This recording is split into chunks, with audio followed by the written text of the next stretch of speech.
ആരാ? ചെവി കേക്കില്ലേ? ആരാന്ന്? ഞാനൊരു വഴിപോക്കനാ. ഇവിടെ ചുറ്റമ്പലത്തിൽ എന്താ കാര്യം? ഇത് പൊതുവഴിയല്ല. നമ്മൾ ആരാണാവോ? അതല്ലല്ലോ ഞാൻ ചോദിച്ചതിനുള്ള മറുപടി. ഇതെന്താണ്?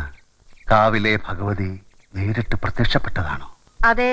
അല്ലാന്ന് തോന്നാൻ മാഷ്ക്ക് ഭഗവതിയെ മുമ്പ് കണ്ട പരിചയമൊന്നുമില്ലല്ലോ. ഉവ്വോ? സത്യം.